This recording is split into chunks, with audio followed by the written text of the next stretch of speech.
오늘 큐티 본문은 마태복음 13장 1절에서 9절의 말씀입니다. 그날 예수께서 집에서 나가사 바닷가에 앉으시매 큰 무리가 그에게로 모여들거늘 예수께서 배에 올라가 앉으시고 온 무리는 해변에 서 있더니 예수께서 비유로 여러 가지를 그들에게 말씀하여 이르시되 씨를 뿌리는 자가 뿌리러 나가서 뿌릴새 덜어는 길가에 떨어지매 새들이 와서 먹어버렸고 덜어는 흙이 얕은 돌밭에 떨어지매 흙이 깊지 아니하므로 곧 싹이 나오나 해가 돋은 후에 타서 뿌리가 없으므로 말랐고 덜어는 가시떨기 위에 떨어지매 가시가 자라서 기운을 막았고 덜어는 좋은 땅에 떨어지매 어떤 것은 100배 어떤 것은 60배 어떤 것은 30배의 결실을 하였느니라. 귀 있는 자는 들으라 하시니라. 아멘. 이번 한 주는 태신자를 위해 특별히 기도하기 위한 영상 큐티를 제공하고 있습니다. 마태복음은 아주 정리가 잘 되어 있는 복음서입니다. 5장부터 7장은 산상수훈이라는 별명이 붙을 정도로 예수님의 가르침이 잘 모아져 있고 8장과 9장은 예수님의 기적의 이야기들로 가득 차 있습니다. 오늘 함께 읽은 13장은 비유로 예수님이 말씀하신 내용들을 모아놓았습니다. 그 내용이 천국, 즉 하나님 나라에 대한 것이라 사람들은 마태복음 13장을 천국장이라고 부릅니다. 천국장을 시작하는 첫 번째 비유는 4가지 마음밭에 대한 이야기로 잘 알려져 있습니다. 주로 목사님들이 옥토 같은 마음이 되어야 합니다 라는 결론을 가진 설교를 많이 하는 그런 본문입니다. 그런데 전통적으로 이 비유는 씨 뿌리는 자의 비유라고 알려져 있습니다. 4가지 마음의 초점에 있는 것이 아니라 씨를 뿌리는 사람에게 초점이 맞춰진 본문이라는 것이죠. 이 이야기를 이해하려면 13장의 배경이 되는 상황을 이해해야 합니다. 13장 말미에 가면 예수를 배척한지라 예수께서 그들에게 말씀하시되 선지자가 자기 고향과 자기 집 외에서는 존경을 받지 않음이 없느니라고 기록되어 있습니다. 예수님과 함께 제자들이 열심히 하나님 나라를 선포하고 다녔지만 아무리 기적이 일어난다 해도 사람들이 예수님과 제자들을 배척했습니다. 열매는 잘 맺히지 않았고 제자들은 시리에 빠져 있었습니다. 더 이상 힘들어서 못하겠어요. 아무리 해도 결과가 좋지 않아요 라며 제자들은 포기하기 직전의 상황이었죠. 그때 예수님이 씨를 뿌리는 자가 뿌리러 나가서 라며 입을 떼셨습니다. 씨를 뿌리러 나가서 씨를 뿌렸는데 길가에도 뿌려지고 돌짝밭에도 뿌려지고 가시덤불에도 뿌려지고 옥토에도 뿌려집니다.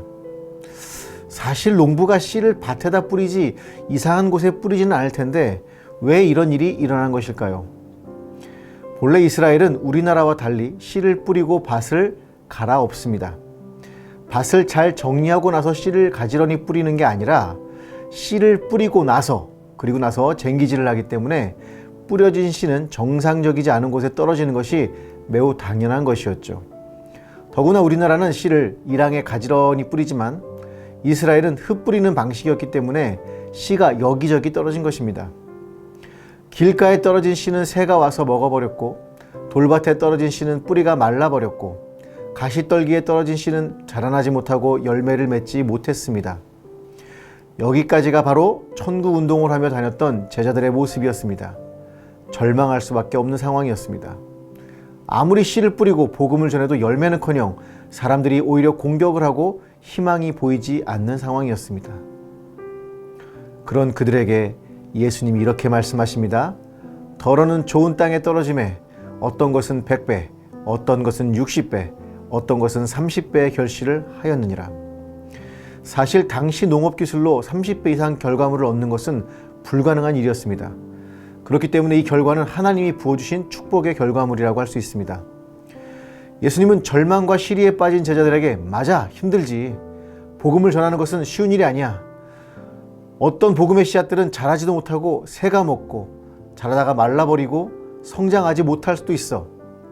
하지만 일부가 좋은 밭을 만나면 상상할 수 없는 결과를 가져오는 거야. 그러니까 절망 속에서 나와. 다시 일어나. 보이지 않지만 옥토를 만나는 시간까지 나가야 해. 라고 말씀하신 거였죠. 전도는 어려운 시대라고 하는 신념이 우리 가운데 있습니다. 그러나 포기하지 않고 반복하고 노력하다 보면 옥토의 마음을 가진 사람들을 만나게 될 것이고 그들을 통해 상상할 수 없는 열매를 맺게 될 것입니다.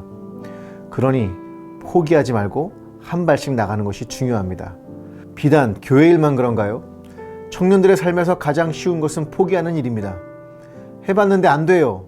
맞아요. 그런데 적절한 상황과 사람이 만나지는 순간이 되면 하나님의 기적을 경험하게 될 것입니다. 아마 가족이 여러분에게는 나쁜 땅이 될 수도 있고 직장의 상사가 혹은 사업상의 문제가 나쁜 땅이 될 수 있습니다. 그러나 포기하지 마십시오. 그때 제자들이 포기하고 하나님 나라의 운동을 하지 않았다면 오늘 저도 여러분도 존재하지 않았을 겁니다.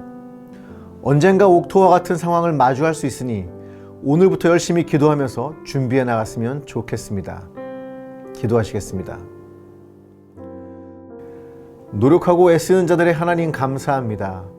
때로는 노력의 결과가 미미하여 포기하는 경우도 많지만 오늘 말씀을 통해 포기하지 않고 한 걸음 한 걸음 나가다 보면 주님이 주시는 놀라운 상황과 기적을 경험하게 될 줄 믿습니다. 어떠한 공격도 비난도 이겨내며 해 나갈 수 있는 믿음과 용기를 허락하여 주옵소서. 예수님의 이름으로 기도드립니다. 아멘.